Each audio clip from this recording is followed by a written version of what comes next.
Hello.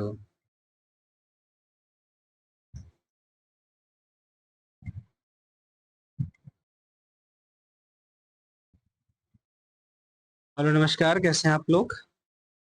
चलिए भाई, आज हम लोग शुरू करते हैं आईपीएससी नाम का कार्बोक्सिलिक एसिड का। ठीक है, पिछले लेक्चर में हम लोग पढ़े थे विभिन्न क्रियात्मक समूहों के उनके स्ट्रक्चर्स, उनके पूर्व लग्न, उनके अनुलग्न। आज हम लोग यहाँ पर पढ़ेंगे एक एक यौगिक का आईपीएससी नाम करना। तो चलिए भाई, शुरू करते हैं आईपीएससी नाम करना। IUPAC नाम का। ठीक है, इसका पढ़ेंगे हम लोग आईयूपीएसी नाम का। तो आईयूपीएसी का मतलब यहाँ पर क्या है, इसे लिखा है आईयूपीएसी। तो आईयूपीएसी में आई का मतलब क्या है, यू का मतलब क्या है, पी का मतलब क्या है, ए का मतलब क्या है, सी का मतलब क्या है। तो आई का मतलब होता है यहाँ पर क्या, इंटरनेशनल। यू का मतलब यूनियन, पी का मतलब प्योर, ए का मतलब अप्लाइड, सी का मतलब केमिस्ट्री। तो बोलेंगे इसको international union of pure and applied chemistry, इसको बोलेंगे। ठीक है। अब आपको पढ़ना है किसका, सबसे पहले कार्बोक्सिलिक अम्ल का आईयूपीएसी नाम। तो कार्बोक्सिलिक अम्ल का आईयूपीएसी नाम यहाँ पर पढ़ेंगे। ठीक है, कार्बोक्सिलिक अम्ल का, कार्बोक्सिलिक एसिड का आईयूपीएसी नाम कार्बन। तो कार्बोक्सिलिक अम्ल आपको पहचानेंगे कैसे, यानी सिंगल बॉन्ड होगा, फिर COO, सिंगल बॉन्ड OH होगा, या इसी सिंगल बॉन्ड पे क्या लगा होगा, R, एल्किल समूह हो जाएगा। सिंगल बॉन्ड R, फिर C डबल बॉन्ड O, फिर सिंगल बॉन्ड OH, या ऐसे ले देंगे आप RCOOH। ठीक है। अब यहाँ जो R लगा दिए हैं, R की जगह पर आप चाहे तो हाइड्रोजन भी लगा सकते हैं। तो R की जगह पर हाइड्रोजन लगा सकते हैं, या कोई ना कोई एल्किल समूह लिख सकते हैं। और एल्किल समूह जैसे आपका CH3 यानी कि मेथिल हो गया, CH3CH2 हो गया यानी कि एथिल हो गया, CH3CH2CH2 हो यानी कि प्रोपिल हो गया, ऐसे ब्यूटिल, पेंटिल। ठीक है, ये सब आप एल्किल समूह को यहाँ पर लगा सकते हैं। ठीक है। तो आपने पीछे पढ़ा था कि जो कार्बोक्सिलिक अम्ल होता है उसका जो प्रीफिक्स यानी कि जो पूर्व लग्न होता है वो क्या होता है, कार्बोक्सी होता है। क्या होता है, कार्बोक्सी। और अनुलग्न क्या होता है इसका, यानी सफिक्स क्या होता है इसका, ओइक अम्ल होता है, ओइक एसिड होता है। और बेसिक नाम लिखने के लिए क्या करेंगे आप, सबसे पहले कार्बन को गिनेंगे। कार्बन कितने हैं, तो कार्बन एक है, दो है, तीन है, चार, इस सबको आप क्या बोलते हो, एल्केन। उस एल्केन में से ई को, वर्ड को हटा देना है, फिर इसमें ओइक अम्ल को लगा देना, ओइक एसिड को। तो इसका नाम बन जाएगा एल्केनोइक अम्ल। ठीक है, इसको बोलेंगे एल्केनोइक अम्ल बोलेंगे। ठीक है। जैसे अगर एक कार्बन है तो क्या बोलेंगे भाई, मेथेनोइक अम्ल। दो है तो एथेनोइक अम्ल, तीन है तो प्रोपेनोइक अम्ल, चार है तो ब्यूटेनोइक अम्ल, पांच है तो पेंटेनोइक अम्ल। ठीक है।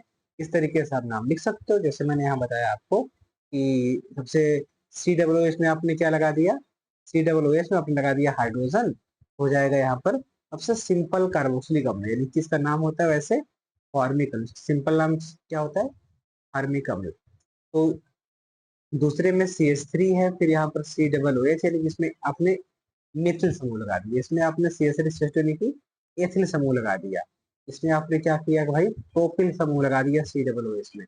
इसमें आपने क्या किया, ब्यूटिल समूह लगा दिया इसमें। तो सबसे जो छोटा आपका एल्किल समूह है, सबसे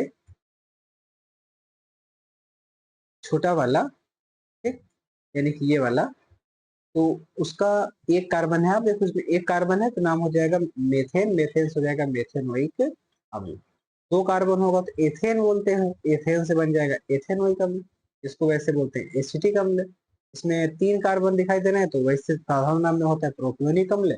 वैसे आप देखेंगे तो प्रोपेन, प्रोपेन से बन जाएगा प्रोपेनोइक अम्ल। इसमें आपको दिख रहे हैं कितने कार्बन, चार, चार से ब्यूटेन, ब्यूटेन से बन जाएगा ब्यूटेनोइक अम्ल।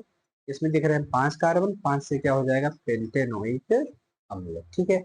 ऐसे छह होता तो हेक्सोनिक अम्ल होता, सात होता तो हेप्टेनोइक अम्ल होता, आठ होता तो ऑक्टेनोइक अम्ल होता। अगर एग्जाम्पल दूसरा समझिए कि यहाँ पर मैंने यौगिक लिया है, उसमें COOH और क्या लगा हुआ है भाई, COO। इसमें दो बार COOH, एक ही यौगिक में दो बार COOH।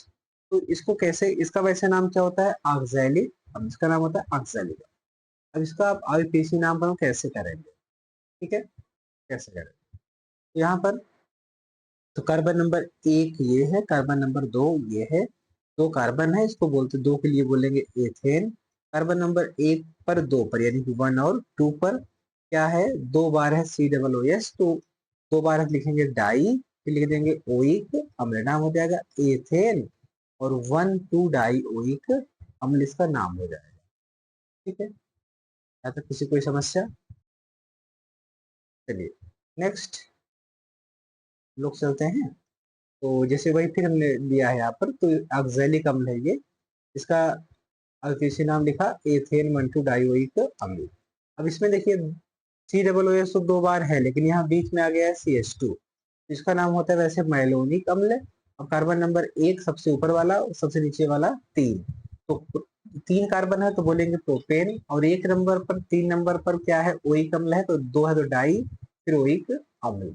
इसमें देखिए इसमें बीच में 2 CH2 आ गए, यानी COOH के बाद CH2, फिर CH2, फिर COOH, वैसे इसका नाम होता है सक्सीनिक अम्ल। कार्बन नंबर 1 पर देखो आप, 4 पर देखो, लगा है COOH, तो 4 कार्बन के लिए ब्यूटेन, ब्यूटेन 1,4-डाइओइक अम्ल, इसका यूपीएससी नाम हो जाएगा।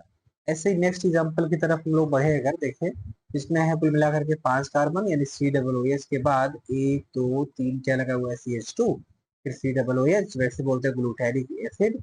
अब कार्बन नंबर देखो, गिन लो कितने कार्बन है इसमें, इसमें कुल 5 कार्बन आपको दिखेंगे, तो पेंटेन बोलेंगे। पेंटेन में कार्बन नंबर 1 पर 5 पर 2 जगह COOH है, 2 के लिए लिखते हो डाई, और उसका अम्ल क्या होता है, ओइक अम्ल, नाम हो जाएगा पेंटेन 1,5-डाइओइक अम्ल। इसमें 6 कार्बन है, 6 के लिए बोलेंगे हेक्सेन, हेक्सेन के बाद 1 और 6 पर है तो 1,6-डाइओइक अम्ल, वैसे इसका नाम होता है एडिपिक अम्ल।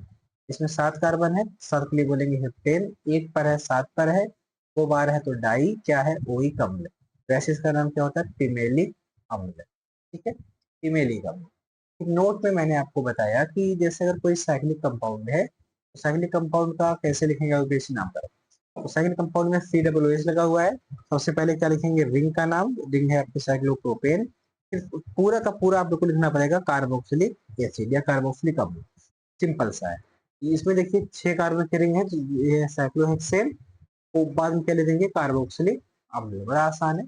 इसमें 2 बार COOH है, यहाँ पर एक, यहाँ पर एक, यहाँ पर है, तो साइक्लोहेक्सेन है, फिर यहाँ पर 1 पर 2 पर है, तो 2 बार तो लिखेंगे डाई और कार्बोक्सिलिक अम्ल। ठीक है, इसका जरा एग्जांपल लेके चलिए।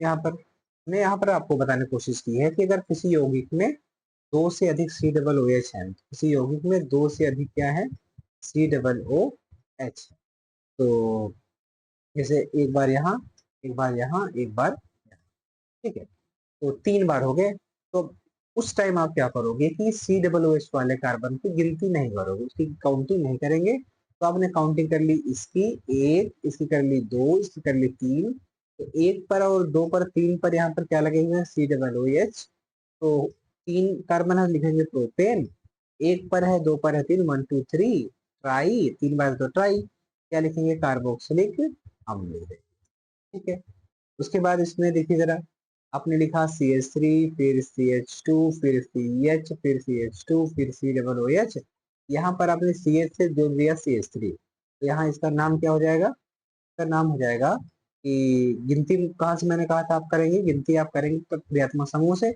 ये COOH क्रियात्मक समूह है, गिनती यहाँ पे 1 और ये 2 और ये 3 और ये 4 और ये क्या हो जाएगा 5। तो 3 पर आप देख रहे हो क्या लिखा हुआ भाई, 3 पर लिखा हुआ है मेथिल, 3 पर छपा हुआ है मेथिल, हो जाएगा 3 मेथिल पेंटेनोइक अम्ल, 5 कार्बन तो पेंटेनोइक अम्ल। नेक्स्ट एग्जांपल, मैंने अगर यहाँ पर तीसरे पर OH लगा दिया, OH को बोलते हो हाइड्रोक्सी, तो तीसरे पर हाइड्रोक्सी हो गया ब्यूटेनोइक अम्ल। ठीक है, तो ये हो गया किसका विदेशी नामकरण, हो गया कार्बोक्सिलिक अम्ल का विदेशी नामकरण। तो हम लोग नेक्स्ट वीडियो में पढ़ेंगे किसी और यौगिक का विदेशी नामकरण। तब तक के लिए सभी को नमस्कार, धन्यवाद।